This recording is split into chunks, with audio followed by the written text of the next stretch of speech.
वैसे तो हर किसी का इस दुनिया में जीने का अलग अलग ढंग है। कोई खुद की खुशी के लिए अपना जीवन जीता है, तो कुछ लोग अपना पूरा जीवन दूसरों को खुश करने में लगा देते हैं। कुछ लोग अपार संपदा पाने के बावजूद भी एक भिखारी के सामने अपना हाथ फैला देते हैं, तो कुछ लोग कुछ भी नहीं रहने के बावजूद भी एक भिखारी के भूख और प्यास को मिटा देते हैं। कहा जा सकता है कि जैसे जीने की चाह वैसा ही जीवन की राह, जिसे परमात्मा नहीं बल्कि हम निश्चित करते हैं। एक गांव में रहने वाला व्यक्ति जिसका एक ही लड़का था। लड़के की किस्मत देखो, जब 5 वर्ष का था तो उसकी माँ गुजर गई और 8 वर्ष का हुआ तो उसके पिता गुजर गए। उसके पास रहने के लिए न घर था और न ही जीविका चलाने के लिए कोई साधन। लोगों से सुना था कि बम्बई में काम मिलता है। वह बिना टिकट ट्रेन में बैठा और बम्बई निकल गया। रात में वह बम्बई पहुंचा और सड़क के किनारे एक ढाबे के पास जाकर सो गया। उस ढाबे का मालिक एक बुजुर्ग आदमी था। ढाबे के लोग उसे प्रेम से रामू काका कहते थे। रात में ढाबा बंद होने से पहले रामू अपने ढाबा के अगल बगल एक बार चक्कर लगाता था। उस दिन भी रामू अपने ढाबे के अगल बगल टहल रहा था। करीब में उसने एक रोड के किनारे सोते हुए लड़के को देखा। उसने जाकर के उस लड़के को जगाया और कहा कि तुम कौन हो बेटा?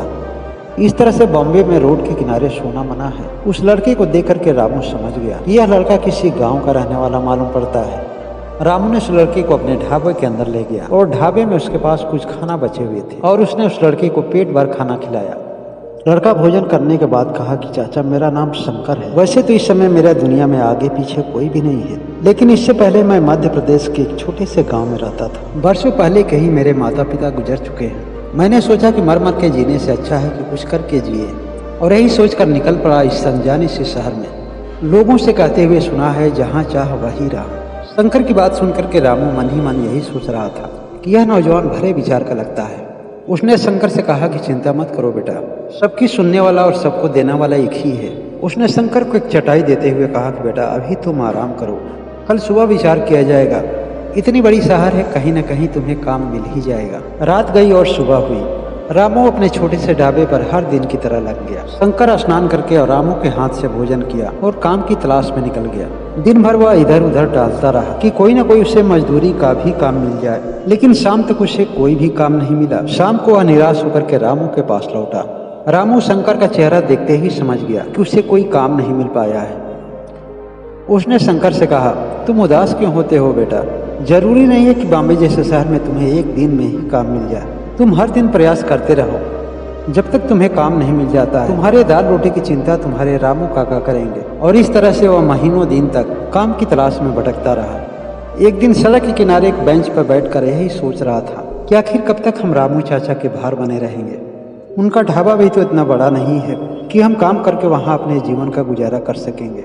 रामू चाचा का दिल बहुत ही बड़ा है। तभी तो इस अनजान शहर में एक अनजान लड़के पे उन्होंने भरोसा कर लिया। यह सारी बात उसके दिमाग में चल ही रही थी। तभी उसने सड़क पर एक बुजुर्ग रिक्शे वाले को देखा, जिसके रिक्शे पे 2 लोग बैठे हुए थे और उस बूढ़े आदमी को जोर जोर से डांट रहे थे कि अगर तुमने हमें समय से स्टेशन नहीं पहुंचाया और ट्रेन छूट गई तो तुम्हारी खैरियत नहीं होगी।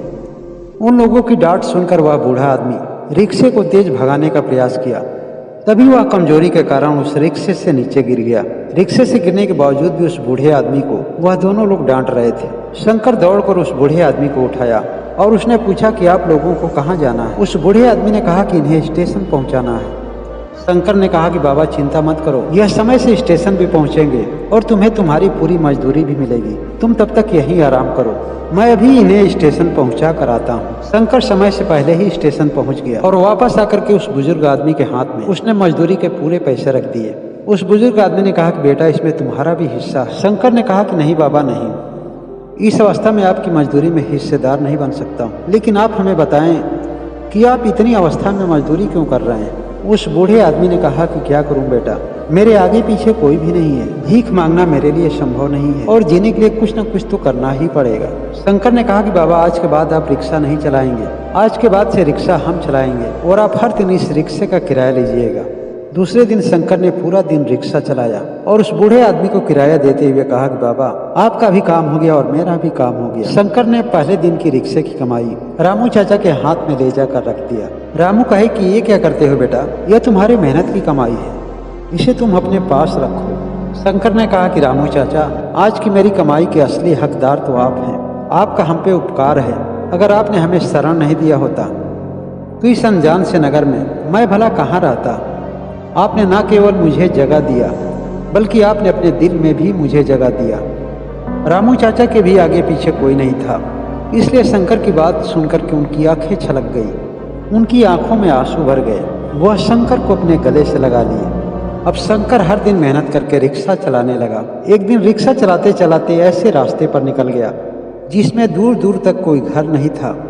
सड़क के किनारे केवल पेड़ पौधे थे, कुछ कटीले वन टाइप की एरिया थी और उसी रास्ते पर एक आदमी की कार खराब हो गई थी। वह कार को सही करने का प्रयास कर रहा था लेकिन कार ठीक नहीं हो पा रही थी। शंकर ने अपना रिक्शा रोका और उस आदमी से जाकर कहा, हुजूर यदि बुरा ना माने तो मैं एक बात कहूँ, आप लोग मेरे रिक्शे पर बैठिए, आप लोगों को मैं घर छोड़ दे रहा हूँ और किसी गैरेज से किसी मिस्त्री को भेजकर आपकी गाड़ी को भी सही करा लेंगे। पहले तो शंकर की बात मानने से वह इनकार कर दिया, लेकिन शंकर उदार भाव से रिक्वेस्ट किया। गांव का रहने वाला था, उसकी भाषा में मधुरता थी। उस आदमी की पत्नी ने कहा कि जब प्रेम से इतना रिक्वेस्ट कर रहा है तो उसकी बातों को आप मान क्यों नहीं लेते हैं, अब खामो खाम क्यों परेशानी उठा रहे हैं। वो अपनी पत्नी की बात मानकर अपनी 5 साल की बच्ची के साथ वह रिक्शे पर सवार हो गया। रास्ते में ही उसे एक गैरेज मिला। गाड़ी की चाबी देते हुए उस गैरेज वाले को कहा कि कुछ ही दूरी पर मेरी गाड़ी खराब हो गई है, सही करके मेरे घर पे पहुंचा देना। और शंकर उस आदमी को अपने रिक्शे से उसके घर तक पहुंचाया। शंकर बारिश की वजह से पूरी तरह से भीग चुका था। उस आदमी ने शंकर की तरफ 100 रुपया बढ़ाते हुए कहा, यह लो तुम्हारी मजदूरी है। शंकर ने कहा कि साहब मेरे पास छुट्टे नहीं है, मेरा किराया केवल 20 रुपया हुआ। उसने कहा कि फुटकर की जरूरत ही क्या है, यह पूरा पैसा तुम्हें ही दे रहे हैं, तुमने जो इतना मेहनत किया है। शंकर ने कहा कि साहब मैं गलत पैसा नहीं ले सकता हूँ। उस आदमी ने कहा कि मैं अपनी इच्छा से प्रेम से दे रहा हूँ। उसकी पत्नी ने भी पैसा रखने के लिए कहा। उसकी छोटी बच्ची ने भी कहा कि रिक्शे वाले पैसे रख लो। उसने शंकर से सामान को अंदर पहुंचाने के लिए कहा। जब शंकर सामान पहुंचाकर जाने लगा तो उस आदमी ने पूछा कि तुम्हारा नाम क्या है। शंकर ने कहा कि साहब मेरा नाम शंकर है। उस आदमी ने कहा कि शंकर तुम पूरी तरह से भीग गए हो। और उसने अपने अलमारी से कपड़ा निकालकर शंकर को देते हुए कहा कि शंकर लो यह कपड़ा बदल लो। शंकर ने कहा कि साहब मैं किसी का एहसान नहीं लेता हूँ और भीख लेने की मुझे आदत नहीं है। उस आदमी ने कहा कि तुम मेरे भाई जैसे हो। तब शंकर ने उसकी बात मानकर अपना भीगा हुआ धोती कुर्ता निकालकर एक अच्छा सा पैंट शर्ट पहन लिया। उस आदमी ने कहा कि शंकर भोजन का समय हो गया है, हम लोग भोजन करने जा रहे हैं और तुम भी यहाँ से बिना भोजन किए हुए नहीं जाओगे।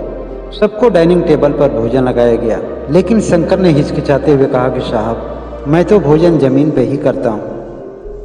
उसकी पत्नी ने कालीन बिछाते हुए शंकर को बैठने के लिए कहा और अपने नौकर को हटा करके अपने हाथों से उसे भोजन परोसी। उसकी छोटी सी बच्ची शंकर के बगल में ही बैठकर भोजन करने लगी और कभी कभी शंकर के थाली से ही भोजन निकाल कर खाते गई। शंकर कहा माफ़ करना साहब, मेरे थाली का जूठा भोजन कभी कभी बच्ची कर ले रही है। उस आदमी ने कहा कि कोई बात नहीं है, कई दिनों के बाद इतने मन से तुम्हारे साथ यह भोजन कर रही है, इस बात को हम लोगों को बेहद खुशी है। यह दही पराठे के अलावा कुछ भी नहीं खाती है, लेकिन तुम्हारे साथ तो सब्जी भी खा रही है। शंकर जब से पैदा हुआ पहली बार उसे ऐसा प्रेम मिल रहा था और उसकी आंखें भर आई। उस आदमी ने पूछा कि क्या हुआ शंकर, तुम अचानक इतने इमोशनल कैसे हो गए। कहा कि साहब पहली बार मुझे इतना प्रेम मिल रहा है, बचपन में ही मैं अनाथ हो गया, आज मैं अचानक इतना प्रेम पाकर अपने आंखों के इन आंसुओं को मैं रोक नहीं सका। उस आदमी ने कहा कि शंकर आज के बाद से तुम मुझे अपना बड़ा भाई समझना, जब भी मन तुम्हारा उबे तो अपने भाई से आकर मिल लेना। शंकर ने कहा कि ठीक है साहब। उस आदमी ने कहा कि तुम साहब साहब क्या कर रहे हो, मैं साहब किसी और के लिए हूँ, मेरा नाम गोपाल है। शंकर ने परमात्मा को धन्यवाद देते हुए कहा परमात्मा की हम पर असीम कृपा है कि इस अनजान से बड़ी शहर में गोपाल भैया और रामू काका जैसे लोग मिले, आपकी प्यारी बिटिया पिंकी मिली। शंकर ने कहा कि गोपाल भैया रामू काका खोज रहे होंगे, आप हमें चलने की अनुमति प्रदान करें। गोपाल की प्यारी बिटिया पिंकी ने कहा कि आप हमसे मिलने जरूर आइएगा। शंकर ने कहा कि बिटिया रानी मैं मिलने जरूर आऊँगा और आपको अपने रिक्शे से आपको स्कूल भी छोड़ूंगा। गोपाल से विदा लेने के बाद शंकर 2 महीने तक रिक्शा चलाता रहा। जब एक सवारी को उसके घर पर छोड़कर पैसा ले रहा था, उसी समय कुछ लोग एक छोटी सी बच्ची को चोर चोर कहते हुए मार रहे थे। तभी शंकर उन लोगों को रोकते हुए कहा कि इस छोटी सी बच्ची को आप लोग क्यों मार रहे हो। वह रोती हुई बच्ची जिसकी नज़र जमीन पर गड़ी हुई थी, वह रोते हुए कह रही थी कि साहब मैंने कुछ भी नहीं चुराया है। शंकर को लगा कि यह तो आवाज़ पहचानी हुई है। जब शंकर ने अपने हाथों से उसका चेहरा ऊपर किया और अवाक होकर कहा कि पिंकी रानी, इतने फटे पुराने कपड़ों में तुम ये सब क्या कर रही हो? कहा कि बाबूजी मैं भीख मांग रही हूँ और लोग मुझे चोर समझ रहे हैं। मैं कोई पिंकी रानी नहीं हूँ, मैं तो एक भिखारी हूँ। शंकर ने कहा कि तुम्हें अचानक यह क्या हो गया है? पिंकी बिटिया, तुम यह कैसा नाटक कर रही हो? मुझे पता है कि तुम मेरे साथ मजाक कर रही हो।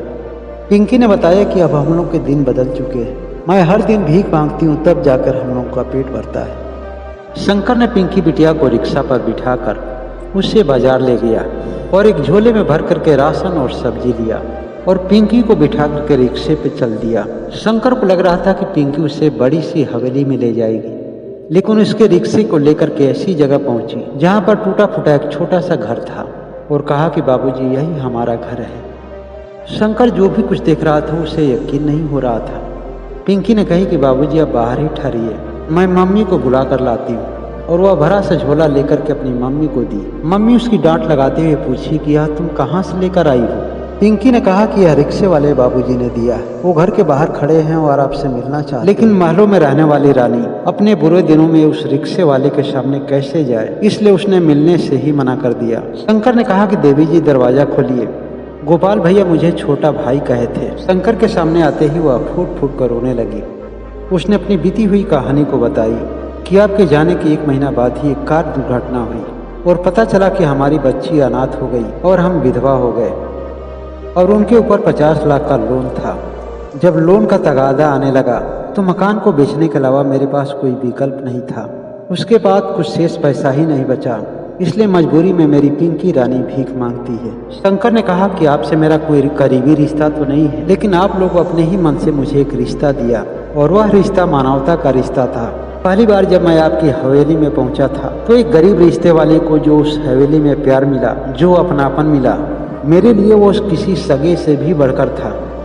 गोपाल भैया का व्यवहार और उनकी मुस्कुराहट आज भी मेरे ख्यालों में जिंदा है। मैं भगवान को साक्षी मानते हुए आज मैं यह निश्चय कर रहा हूँ, आप लोगों का सहारा मैं बनूंगा। पिंकी ने अपनी मम्मी से पूछी कि मम्मी, मैं बाबूजी को किस नाम से पुकारूं? उसकी मम्मी ने कहा कि बेटा, यह बाबूजी नहीं है, यह तुम्हारे मामा हैं। शंकर समझ गया और कहा कि मैं बहुत ही भाग्यशाली कि मुझ जैसे अनाथ आदमी को आप जैसे बहन मिल गई। शंकर रामू के पास गया और उसने अपने गोपाल भैया के बारे में सब कुछ बताया। रामू ने मन ही मन कहा, मुझे मालूम है कि तुम जैसे लोग इस दुनिया में दूसरे का सहारा बनने के लिए ही आते हैं। रामू ने कहा कि मैं 1 घंटे में आ रहा हूँ, तुम उसके बाद ही जाना। और 1 घंटे के बाद शंकर के हाथ में रामू 1 लाख रुपया रखते हुए कहा, तुम इस पैसे से एक सेकेंड हैंड की कार ले लो। शंकर ने कहा कि रामू काका, यह पैसा आया कहाँ से? रामू ने कहा कि तुम्हें याद है कि तुम हर दिन कुछ पैसा बचाकर हमें भी देते रहे, लेकिन मैंने उसे अपने लिए खर्च नहीं किया। उस पैसे को हम ब्याज पर चलाते रहे। वही पैसा बढ़ करके 50,000 रुपया हुआ और यह 50,000 मैंने अपने लिए रखा था। शंकर ने कहा कि रामू काका, आपने जो पैसा अपने लिए रखा है उससे भला मैं कैसे ले सकता हूँ? रामू ने कहा कि तुम किसी नेक काम को करने जा रहे हो और उसमें तुम्हें कोई अगर संकोच लग रहा है तो तुम हमें बाद में फिर से इसे लौटा देना जब तुम्हारे पास आवश्यकता भर पैसे हो जाएंगे। लेकिन अभी तुम्हारा पूरा ध्यान उस पर होना चाहिए जो काम तुम करने जा रहे हो। शंकर एक सेकेंड हैंड की गाड़ी लेकर के वह रात दिन चलाने लगा। जब उसे थोड़ा सा समय मिलता था वह गाड़ी में ही सो लेता था। उसने संकल्प लिया कि मैं तब तक बिस्तरा नहीं पकड़ूंगा जब मैं पिंकी रानी के बुरे दिन को फिर से अच्छे दिन में बदल न दूं। इस तरह से शंकर कई वर्षों तक मेहनत करता रहा। वह सुबह शाम केवल पिंकी बेटिया के घर पे खाना खाने जाता था। कड़ी मेहनत के बाद उसने लगभग 10 लाख रुपया इकट्ठा कर लिया था। उसने पिंकी बेटिया की मम्मी से पूछा कि बहन, आप लोगों की मकान कितने में बिकी थी?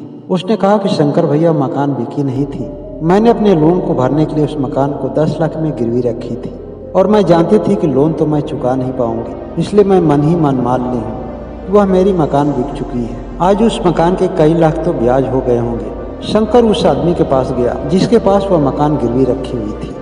उसने कहा कि 10 लाख का 2 लाख ब्याज हो चुका है, अगर मकान चाहिए तो आपको अभी 12 लाख जमा करना पड़ेगा।